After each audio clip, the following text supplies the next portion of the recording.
All right, there we go. Hi, everybody. Welcome to one-on-one here at Flappers Comedy Club and Restaurant, which may or may not actually be the inside of my Honda Civic. The purpose of this, I'm Josh, by the way. I am the booker at Flappers Comedy Club and Restaurant, and I've been wanting for a long time to do some of these live stream talks, if you will, conversations. Ooh, a French word, and specifically highlighting comedians who I would say are sort of the not only phenomenally funny, but also in this particular case, a gentleman who really helped found the club to the point that when they were designing the stage in the main room, they had to specifically make design decisions to make sure that they could incorporate his act, which includes him balancing a wheelbarrow on his face. He's been on Letterman. He's been on Sesame Street. He is now exploding on TikTok. And I'm really excited to be having a conversation with the one and only Michael Rayner. Hello, Michael. Hey, hopefully I quickly put it on Facebook for people to join us. Hopefully, I mean, if anything, it's just a delicious conversation with us here, even if no one else joins us. It doesn't matter, because then we can archive it and people can get something out of it. And I'm excited. Everything you've said is absolutely true.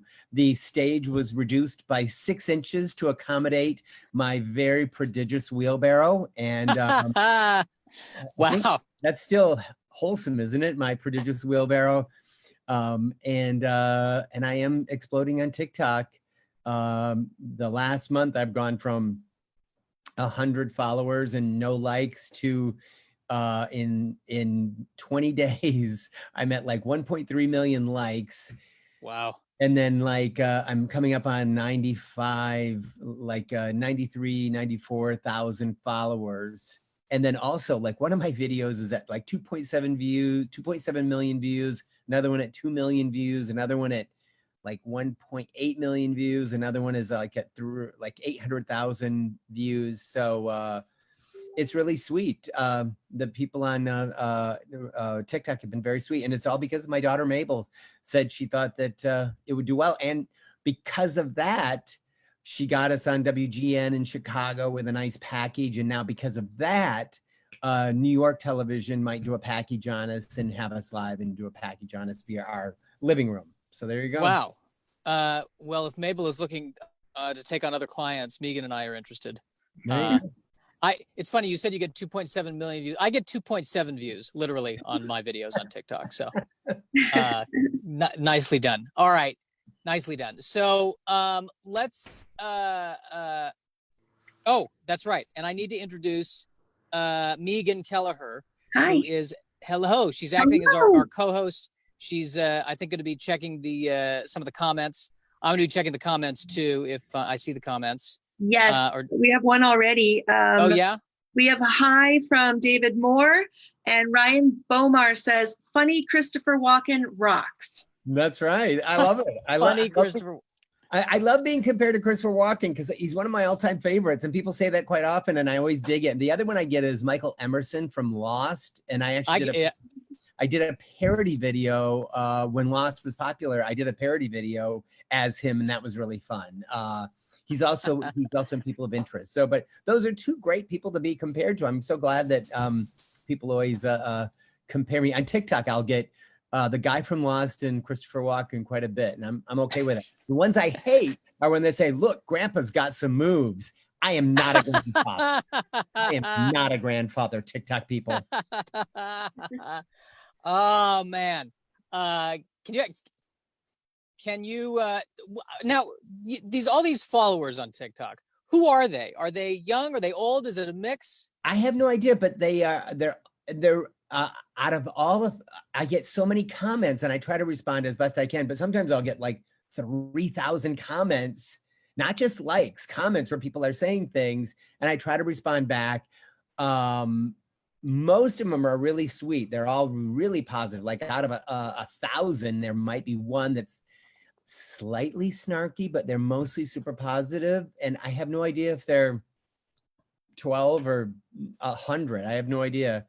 But my favorite one is a kid that most people are calling me grandpa or dad or whatever, or something like that. But one kid said, "Who's this 40-year-old on TikTok?" I said, "I don't care if you like my stuff or not. You're my hero," saying I'm 40. You are my hero. Amazing. So yeah, I have no idea who the people are. And it's a bizarre thing because I have fans I have fans in India because I have a translate button, and I have fans in Italy, fans in UK. And then some people that I don't even know that know my friends from high school, they go, "Oh, that's my uncle. We're big fans of yours." So they'll, like my friend John Elliott, who's my high school friend, his niece is now a follower of mine and was excited to find me on TikTok. So. Wow. So everything from friends, you're becoming a worldwide phenomenon here. Well, here's the thing. TikTok then bled over into Reddit. And then I shot up on Reddit. Like I got 40,000 upvotes on one video. And then another video, I got like 20,000 upvotes. And then that was like crazy. That then shot up my Instagram from like before this all started. I was coming in at like, I don't know, 1,300 Instagram followers. And now I'm closing in on about 9,500, soon to be hopefully 10,000. Through that, I've gotten people sending me stuff. Carl's Jr., because they liked my posts when I spun a cheeseburger, sent me $40 in gift cards just because they liked them. These little toy balls, and I'm going to try to use them in a trick. A clothing company is sending me stuff because they want me to wear their clothes in videos. Yeah. What was there? Was another one. Oh, Ellen's people might be really interested in the cheeseburger trick. That happened today. There's Verizon might be interested in my content for their in-app phone stuff for Verizon. And I was talking to the guy today. So not a ton of money. Oh, but this is actually that. People from Europe, like, I don't know, the Netherlands or Copenhagen or something, want to use the cheeseburger trick in some kind of branding spot. And they're talking to my social media agent. I had like 5 social media agents that wanted me. And so I have one representing one clip and another representing 2 clips. So a lot of action happening while everything happens in my backyard. It's my backyard studio.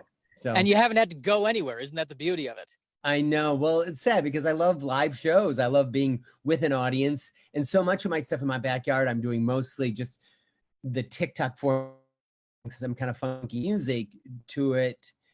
And it's sort of different from what normally my show is, but it's still, it strangely is working, and people are seeking the clip out to give me money for it. And if people on YouTube lift the clip off my Instagram or TikTok illegally because it's YouTube and that generates money, they have to pay a fee. And so there's a guy in Australia that has a popular YouTube show and he lifted it and somebody found it and sent it to me. Then I sent it to my social media agent and they're getting a fee. Now, I don't think it's a ton. It's a few $100s or something, but still it's something. Right now, they broke his kneecaps. That's what that means, right? They flew to Australia. That's exactly it. What is your social media agent's name? Like Guido or Big Tony? Is that what's going on here? There's 2. There's one.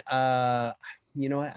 I should get. And the one that I do know is called Collab, and they're here in LA. And another one is here in LA that they represent 2 other clips because they don't want to represent all the clips. They just, oh, we like this clip. And another agency wanted 2 of the ones that weren't repped. So okay, that is weird to me that you're using that specific kind of language, like that they're not repping you, they're just repping the clip. Right. Yeah. And they're gonna check on the Ellen thing for me because I think first that everyone always says, can we use it for free? Because that's just the de facto thing. And then I said, listen, I'm not doing shows right now. If I could get some money, that would be great. And then I give them the people. I did then with my agency, there was a clip that wasn't getting a lot of love. And I gave it to like 9 million Instagram followers to use. And that exploded my Instagram also. It's like Barstool Sports, I think is the one. And then there's, and some people will just lift it and you can't really get it on Instagram. If it's lifted, you can't get money usually, but a lot of people should always ask for permission. We got some comments. This is all new to me. I have no idea how it all works out. It's always so confusingly weird. So we have a lot of people watching. Well, yeah. What are the comments? Feels like a lot to me. David Nola says, embrace solutions. with several exclamation points to start. Great. That sounds like he wants to sell us a server farm. Yeah. Sure. I'm It's ready. capitalized, so maybe that's the name of his company. I don't know. Heather says your daughter is the best part. I think it's when you were talking about TikTok and stuff. I don't. She has headphones on. She didn't hear that, but yeah, it's awesome. I always love it. She's always so busy that to get her into a TikTok, because we just did one last night that's really fun with another Diablo one, and then it's just tough because they still both my kids, one in college, one a freshman in college, one in 10th grade. They still have a ton of homework, and it's a weird loosey-goosey world where it seems like they're home, but they're working. The wife has a voiceover booth in the back room. So I go to the backyard and do my work and into the garage. The wife is in her voiceover booth. One daughter's in the office doing her homework. The other one's in her bedroom. So we're still doing our stuff, but it's just weird. Michael, first of all, isn't it all homework at this point? Yes. Nicely done, Josh. I think I should get you 4 more TikTok followers. I'll consult with my TikTok people to say they should come follow you. It won't. No one cares on TikTok. Yeah. Although I will say it is inspiring that you are doing so well on TikTok, because it's nice to see someone do well on TikTok that's not a teenage girl wearing Lululemon yoga pants. Let me just say, it was the most shocking thing to me of how receptive the TikTok people were. It was just very strangely shocking. But I've been starting to, I didn't really watch it until all this happened. And I found myself one night, like an hour had passed, and I gone, wow, I've watched this for an hour, just scrolling through all these videos. It's like you get sucked into it. Yeah, no, there's some that are fantastic, and there's others just girls lip syncing and just shaking their booty, but a lot of them are just. Mabel showed me one. There's this vegan cook she's really funny and interesting, and it's all done in like a minute, and it's fantastic. No, yeah, there are some some like visual artists and special effects people, and yeah, no, it's very good. He said, sucking up to everyone on TikTok. So there's a dog. That's okay. Dog. It wasn't me. But while we're paused, Mira Manik is sending a lot of cheerleading. She says we have fans in India, and wow. Also Heather's impressed. She says, "Who knew you would become a clothing influencer?" So I know. Here's my dream. Michael, here's my dream for you. I'm hoping one day there's an influencer awards or an influencer conference, and I want to see a stage with a bunch of like 23-year-old supermodels and you right in the middle. And that'd be awesome. That would, it would, yeah. I mean, the weird thing is, it's like, I've looked at some TikTok, and then there's Mabel said that a lot of times family stuff works well where there's parents and adults, and it actually does in a weird way. I mean, the cool thing about TikTok and also on Instagram and everything is, like, after this is all over, I'm building a fan base that can hopefully then come out and see me live, which I would love. That's the thing, the live interaction when you're in a room, goofing around, figuring stuff out right there at the theater, at Flappers, that's original and cool and unique. Everything I do at home, I'm taking different takes, and so it's a filtered version of me. I like the happenstance of every show is different, which is always fun. So I can't wait that we can go back in the real world and do actual shows again, which would be fantastic. And now you'll be able to go all over the world. You can go to India and oh my gosh.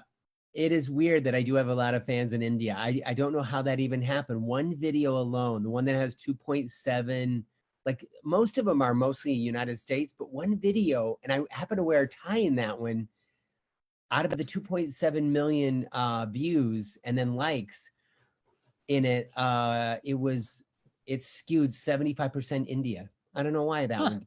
Maybe they like my sweater and tie was fantastic for them. I have no idea. What you should do now, like the more traction you get, this is what you need to get your social media team on. Now what you need to do is you need to make a video where you and Christopher Walken and Michael Emerson are all trying to do the tricks at the same time. I love it. I'm gonna do it. 3 Walkens. 3 walk-ins juggling. It'd be so awesome if they could juggle. Well, what basically Walken could tap dance because he's an amazing dancer. I could do my so see what Michael Emerson, if he could search for a person of interest while. Well, he's really like he's intense, so he could just be standing in the back, just like reciting, W.H. Auden or something. Sure. And then we have it all. Now, here's what I love about your act, and I think, and I agree with you that the sad thing about this situation is that when something is pre-filmed, it lacks that immediacy that you get when you're performing in front of a live audience. What I love about your act, especially when you're performing in a live audience, is that it always feels like it's not just you doing the tricks. You're doing the tricks, but you always seem to be under a kind of duress that I find hilarious. Oh yeah. No, it's awesome. Especially when you're doing 2 milk minimum and there's the children always cause a lot of duress. And that's what's exciting, This last week, a kid said something. He said, I want to eat that cheeseburger. So I made the cheeseburger come closer to him until it went over the computer. And he goes, and then he was like, it tastes like a fish. It was in a fish, in an egg, in a volcano for 1,000 years. I was there. It took a long time. Yeah, it's very enjoyable. Does that mean that he ate the computer? I have no idea. Okay. He didn't. I didn't have access to the Flappers drone to send him his 2 milk minimum. We should get a Flappers drone. I'd feel good about that. Yeah, flying up to a person's house. That'd be great. Get the Flappers drones, and then they order their food, they drone out, and then they have to have a fleet of like 7 to 10 of them, or maybe probably more, probably like 30, and then have the restaurant up and running and the Flappers drone. Can a drone be funny? That's the next question. I don't know. I think it can. Droning out. I watch Westworld, and robots, I don't know if they're that funny because I've not laughed at all during Westworld. I don't know what's going on, and I haven't laughed, but for some reason I have to tune in every week. I do not know what that problem is with me. Oh yeah, I don't know. I can't get into that. You'd think it would be. You know why? It doesn't take place on a spaceship. It needs to be on a spaceship for me to care. Yeah. No, I get what you're saying. Anything, if you add a spaceship to any show, it raises it 3. Like if it's a scale of 1 to 10, it raises it 3 points. It raises, like a 30% bump. Yes. So, and I will tell you this story, this because it specifically ties to you and spaceships. We're going to tie this together in a beautiful knot. So Millie, who's working for us before she went to college. Right. I could never get her to laugh. Never, Michael. I could never get her to laugh. And then one day, we're just talking, and she said, so what did you do this weekend? And I mentioned that I watched the movie The Space Between Us, and the laugh that erupted from her. Yes. Is that John Green? Is that a John Green movie? I can't remember if it's not or no. It's the coming of age romance. That takes place between a boy who was born on Mars and a girl on Earth. I didn't even know. I had no idea there was space involved in that movie. I had no idea.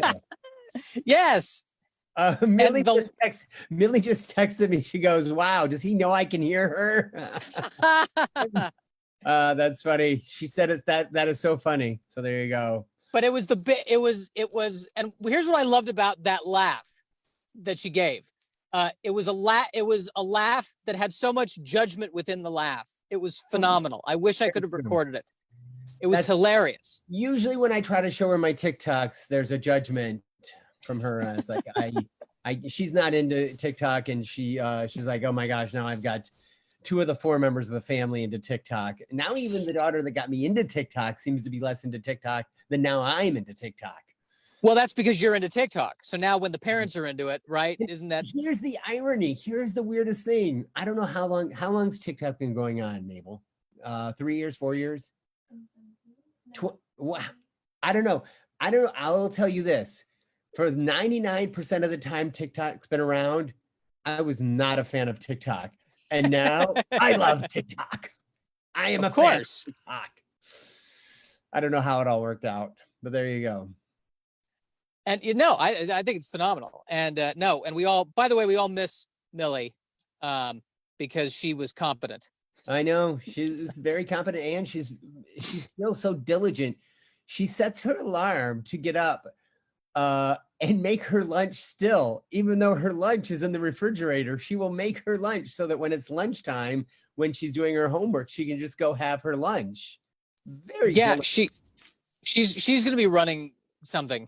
Yeah. No, she's doing very well. And the thing that was most disappointing for her was she was really enjoying college, and she had applied for tons of internships, and that takes a lot of time, each application. And next thing you know, every single internship has vanished. They just didn't take any interns. Nothing's going on. So yeah. Man. Kind of yeah.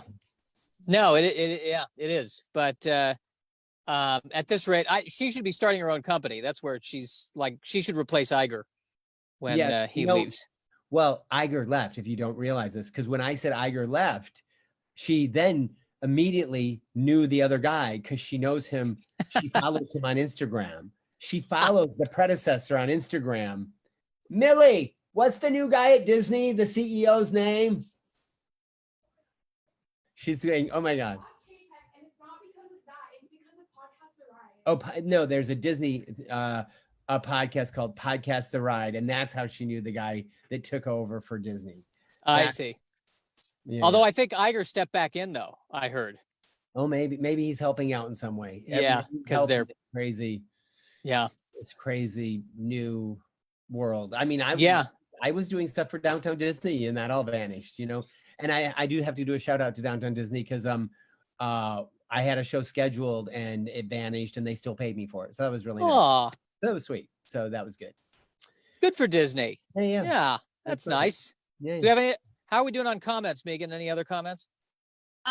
We have Mira says, "Get that money," and David says, "It is a loosey-goosey world." Hi. Yeah. Oh, and Mira also says that if you're on stage with supermodels for the influencer awards, the supermodels have to dress as cheeseburgers. Oh, perfect. That would be perfect. I like that image. Definitely, but I don't want to go too much farther because we have to keep this family friendly. Right. Family friendly. What did you just leaned in? What'd you lean in to do? I was my vision is at such a point in my life right now that if I was actually, because there's all these things written on my computer, I have to go right to about there. I think I have a cataract, I believe, in my right eye, but it's okay right now. Like I can still see fine to read and do my show, but it's just like eventually it'll be like I'll have to get the cataract removed, I believe, but not yet. Here's why I'm thrilled that you're talking about that, because we've had this conversation before, and I want to bring this up now. I really believe that you are Jewish. I've been, it's strangely because many people have said that before. I don't know if there's some kind of certificate if I sign up. I don't know if I have to go right of return to Israel to get my certificate. I'm not really sure how that works, but the level of anxiety I have is phenomenal, and there you go. So I don't know. Just I'd like to that I'm Jewish. I feel like I have a good Jewish sense, a Jew sense, if you will, and it tingles when I talk to you. The thing is, it's I've done a fair amount of Chabad centers and Orthodox Chabad centers where they divide the room in between the men and the women, and I perform right in the center. The men and the women are on two different sides. And I performed at a shul because there's only one temple, and that's in Israel.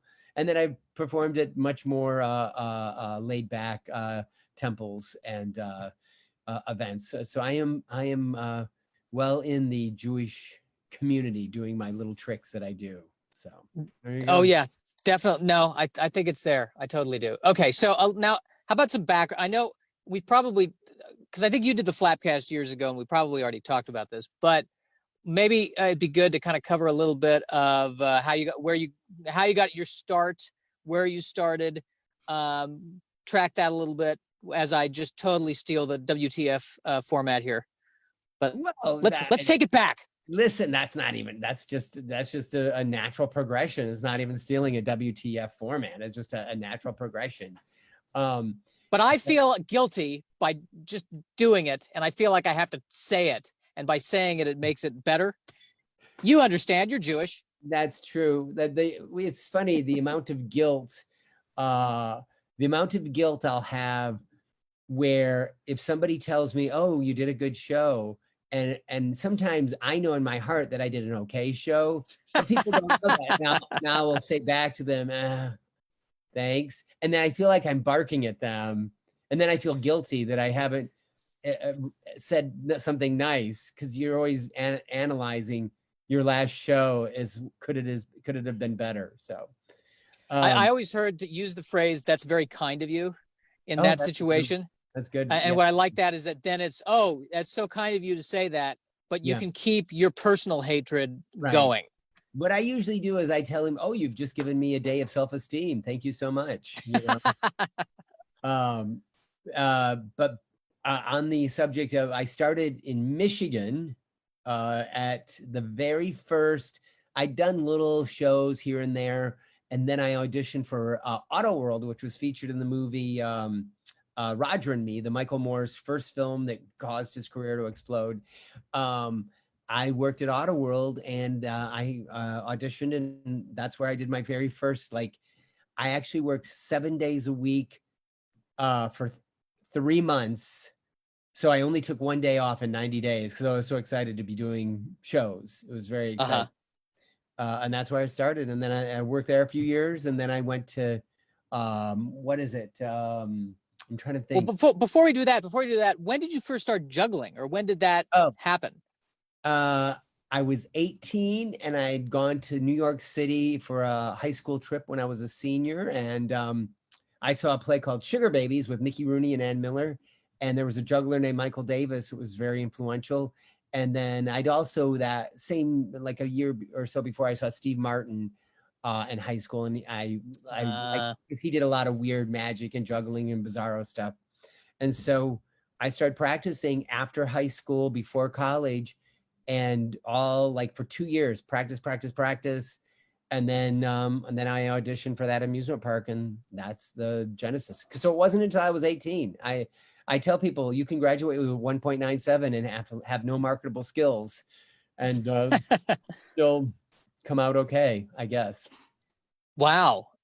Now, because here's the thing sometimes that I hope people understand about you is that, you can do all the juggling, you can do the tricks, all that stuff, but you're also very funny. And did the comedy kind of develop on its own with the juggling, or was that something that you consciously started to work on? Did you, at any point, were you writing material? How did that happen? I think it was symbolically. It was like the timeline was the same. It was like sort of both things happen at the same time. And the great thing is the juggling allows you to have another thing to do while you're figuring out the funny stuff to do. Like when I'm hosting, sometimes I'll just do funny things. And that's why when I do one of my bits at Flappers where I balance people's shoes on my nose, most of it, I just get their shoe and start saying silly things about their shoes. And then you bank those in your head, knowing what you can use with which shoe. And then you have a bunch of routines for every single type of shoe you can get. And then you can go on and riff on from that. So I would say it was just, everything worked simultaneously. And plus being able to do tricks, then sometimes you'll do a corporate gig where, they don't even want to know anything funny. So you can just do the tricks and sort of be funny, but then you've got the tricks to fall back on too. Right. So, I mean, it's a little bit of both. It developed sort of at the same time. I would say since being affiliated with Flappers, my comedy game far better than being not affiliated, just because it was a place whenever I needed stage time, a specific venue where people are there to see a comedy show. It really allows that more so than when you're like eye candy at a corporate event sometimes. Yeah, I don't know about you, but as someone who's been eye candy as much as I've been, Right. it can be very tiring. I mean, sometimes like, why can't they see me? You know? I know. That's the thing. I hate it when they put me in the corner of a room and say, just juggle a little bit while people walk by. And then Ugh. I enjoy money, so that's why I do it. So I enjoy money. So Oh man. Okay. Now, do you ever have a desire to go up on stage and just do the comedy and not do the juggling at all? well, I do that on occasion. Usually what I'll do at Flappers, I'll do like if I have a 10-minute set, sometimes I will do like the first 5 minutes are more just comedy fun, and then break out the tricks at the end, just because that's the brand and people expect to see it. I mean, the thing is, I would like to do I would do a ratio of like 60-40, where it'd be 60% more just the comedy part, and then add in the 40% the tricks, as sort of like, here's a bonus because you're pleasantly listening to me. I will now do amazing things also. So Okay. I see. I gotcha. All right. Good. Comments? no, I don't know. Is there Megan? Is she still there? I'm here. I'm still here. No. No, that's okay. Wow. Sorry. I was on mute because my dog decided to eat very loudly. So I'm sorry. No, don't be sorry. Never apologize for your animal. Listen, this will still be up. People archive it. They can watch it at their leisure. They can, they don't have to comment. Maybe we're too intimidating. We're very, very powerful men. We're so intimidating. It's true. Thank you, Michael. Thank you. I appreciate that. I'm reveling in that for just one moment. I know. Maybe it's the way that I was saying. Comments? Are there comments? Where are the comments? Comments. I know. But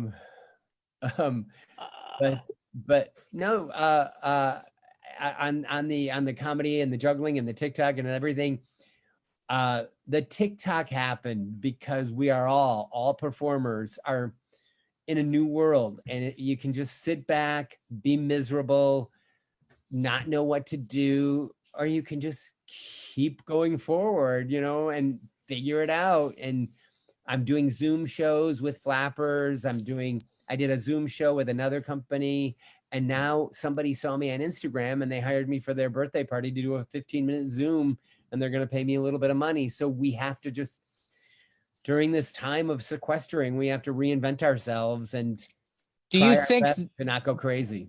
Do you think the Zoom shows are going to go away even after things get back to normal? I don't. I think it's going to become it's not going to replace, but I think it's still going to be around a little bit. I think it'll be a nice addition. When it's like when any innovation happens, there's always going to be, we get to go out to a live show and have that interaction. But then there might be a time when it's like, we're doing a special Zoom event where then people can log in and do that. I mean, the thing is with the Zoom events, what I'm finding is people want something different because they are stuck in their house, and they've watched the best they can watch on Netflix and Hulu and whatever. And, you feel disconnected, but when you do a Zoom event, you feel more connected because I know with the 2 Milk shows, we have the audience are interactive still, and so there's still a connectedness to that. Yeah. And it's that interactivity that I think you're right. You can't get that from just watching a Netflix special. Right. So that's what the appeal of the Zoom shows are. Like, for instance, 2 Milk Minimum every Saturday at 4:30 p.m. Pacific Daylight Time. Pacific time. I got to make sure to tell everybody, because I did promote it on my social media, and they go, what time zone? And I got to remember to tell people the time zone so they don't incorrectly, as they say. Although if you're going to Zoom to India, you may have to do it at 4 a.m. Oh yeah.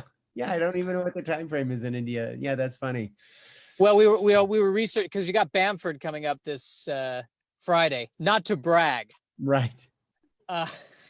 But so she's at 7 p.m. Pacific, so that's like 4 a.m, I think, in Italy. Right. Noon in Australia. Right. So when we're starting to do some of these shows, then there's people who have fans all over the world. We're trying to figure out, well, what time should we do it?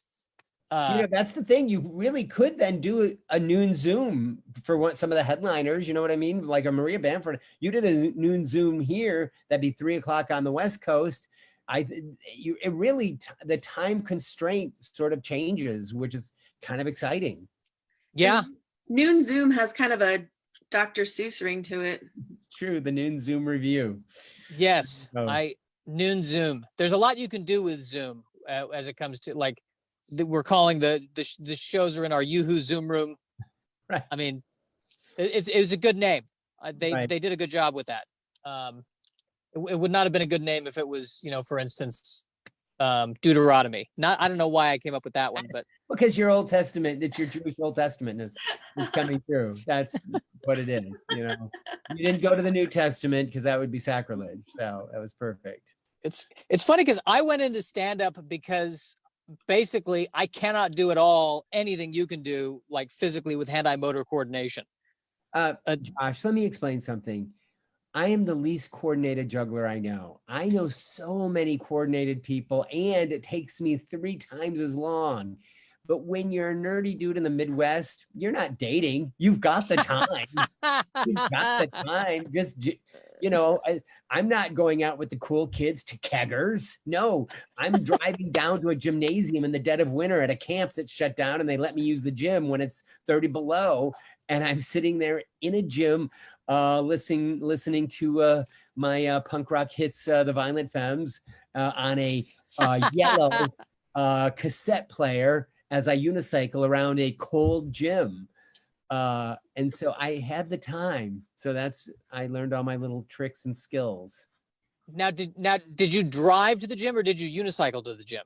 I drove. Please tell me you unicycled. It was wintry. It was wintry when I was growing up in Michigan, and when I would go practice, because I couldn't practice some tricks in the house, so I would go down to this gym that was down the road, and it was Camp Lakeview, and in the winter it was shut down, and they gave me a key so I could just get in there and use the gymnasium, and it wasn't heated, so I would bundle up and then go practice while in this freezing gym during the off season, and then during the regular season I'd practice outside, and then I just started doing shows. So there you go. I was once walking in one of the bike paths in Burbank, and a guy is riding on a unicycle, passing in the opposite direction. And at one point we make eye contact, and he gave me, and I could be just projecting, but it feels like it was a very condescending look at me. Like, well, I don't want to be stereotypical, but most unicyclists are arrogant. They're very arrogant. Because you're saying to the world, I can sit on this and it doesn't hurt my groin. That's one thing, and we're keeping it clean, but we're saying it doesn't hurt my groin. Even if it does, I'm a better person because I will take this physical suffering for your enjoyment.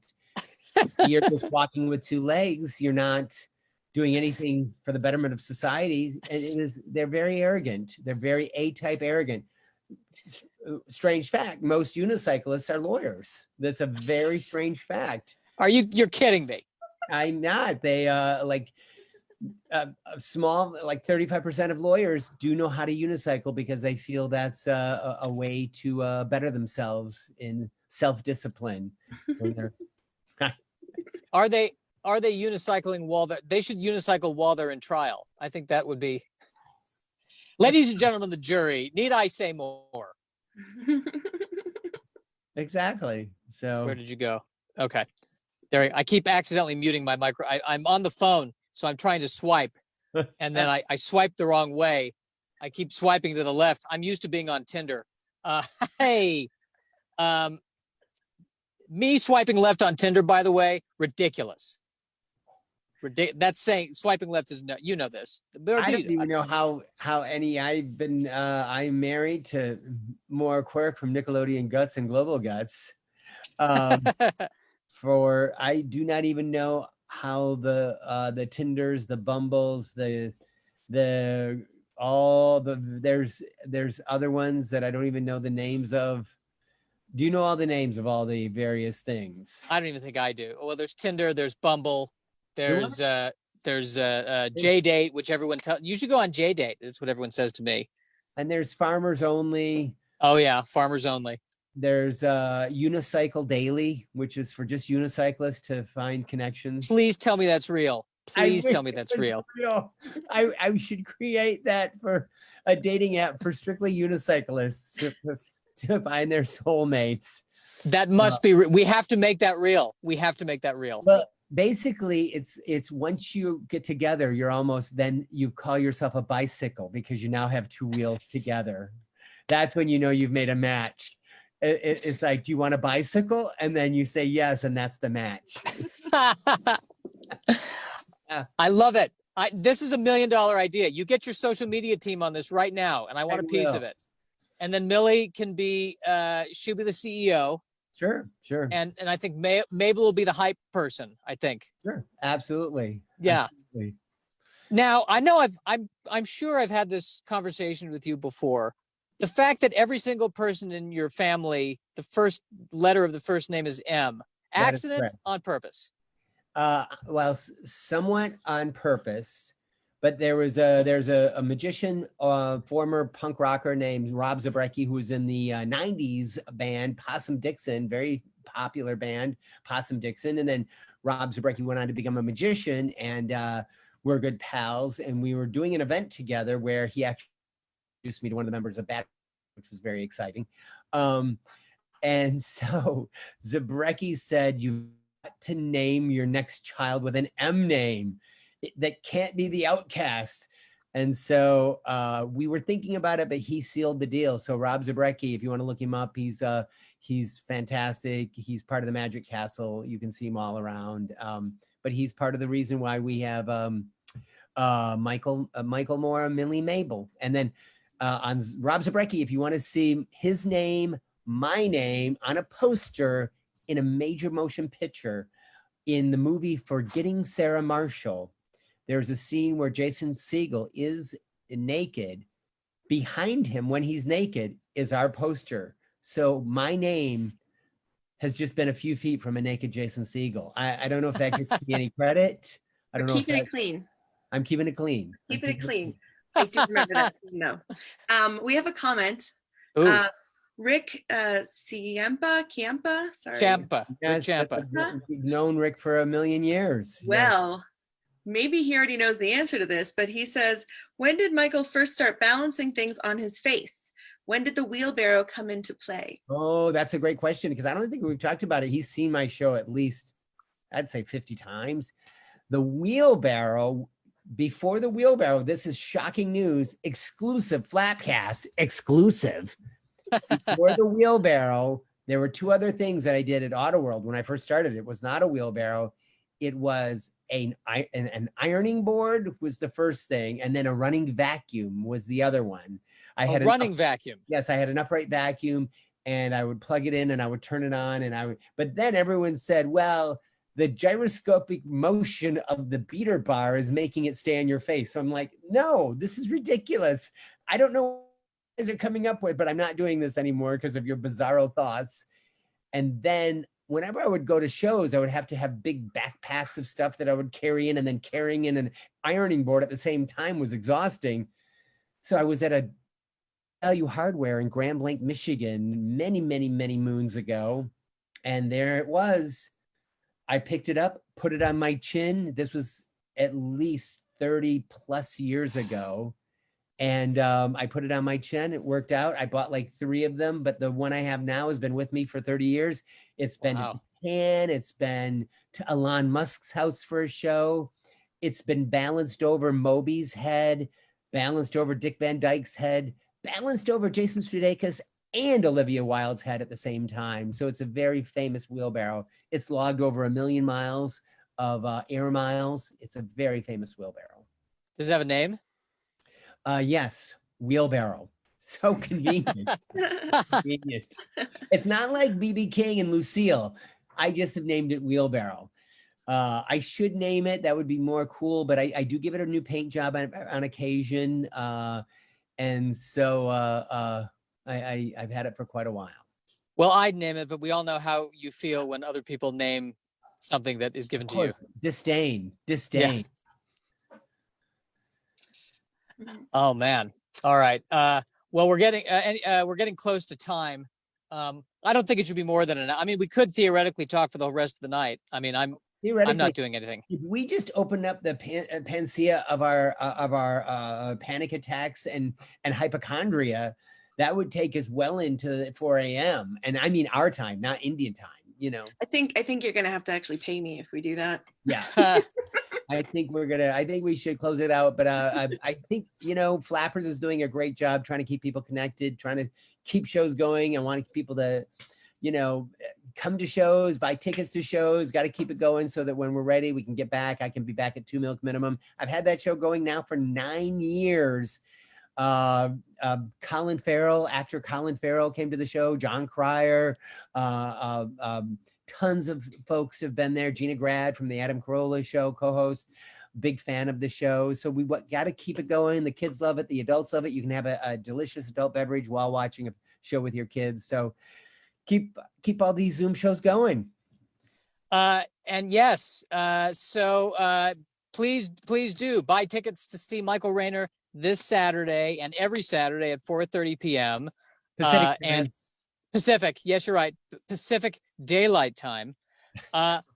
Also, we have takeaway food and delivery and groceries. Go to Flappers Comedy. I've been twice. The takeaway is so effective. You are going in nowhere. They have gloves, masks, everything. Put it right in your car. You do not have to get out. It is perfect.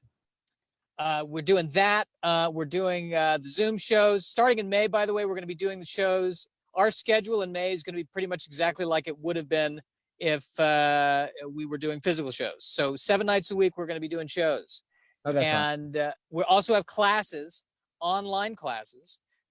We moved all the classes online. Those are going great. We do those every day. We stand up, social media branding, and how to market and promote yourself, that kind of thing. Maybe Millie should teach a class, and Mabel. Absolutely.